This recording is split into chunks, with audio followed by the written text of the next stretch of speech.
Hey everyone, and welcome back to Global with me. Today, we'll be talking about something I'm sure many of you are feeling right now.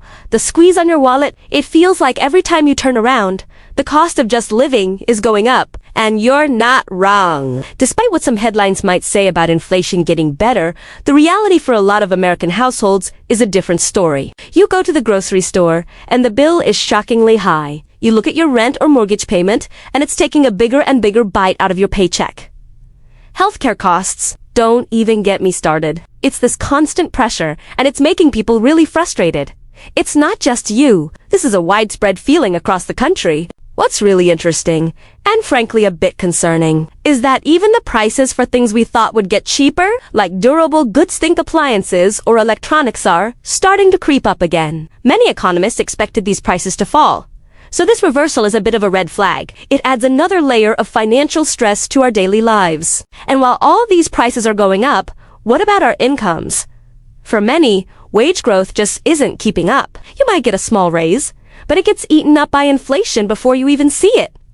This also creates a sense of job insecurity. People are feeling shaky about their employment, wondering if their job is stable in this uncertain economic climate. We're seeing the direct impact of this in people's spending habits. A recent poll showed that many Americans are planning to spend less this holiday season than they have in the past. When families start cutting back on traditions and celebrations, you know the financial strain is real. It's a tough choice to make, but for many, it's a necessary one. Now, let's look at the bigger picture. In Washington, there's a disconnect between policy discussions and the real-life economic pain people are experiencing. For low-income families, this is especially critical. Many support programs that help people make ends meet are constantly in jeopardy, hanging in the balance with every political debate. Plus, the threat of government shutdowns and furloughed federal employees just adds another layer of uncertainty to the mix. It creates a ripple effect that touches communities everywhere. This situation is highlighting what economists call a economy.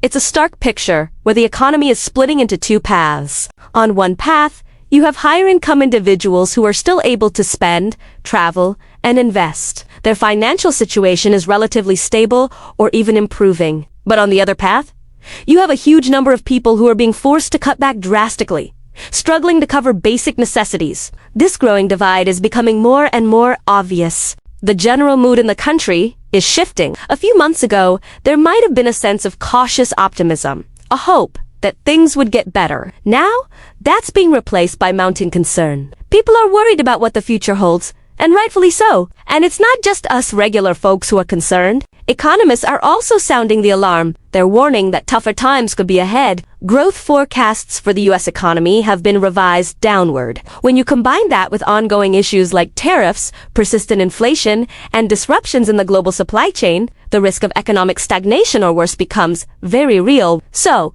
what does all of this mean for you? Personally, it means that now, more than ever, it's crucial to keep a close eye on your budget. It means paying attention to how policy changes in Washington could directly affect your daily life, from taxes to social programs. And most importantly, it means understanding that even when economic news sounds distant and abstract, its impact can hit home very, very quickly. The next few months are going to be critical. Everything from inflation rates, the cost of living, the job market, and the fate of support programs is up in the air. What happens next will not only shape the upcoming election cycle, but also the long-term future of our economy. If you want to stay informed and understand how all these moving pieces might affect your world, make sure you subscribe to Global with me.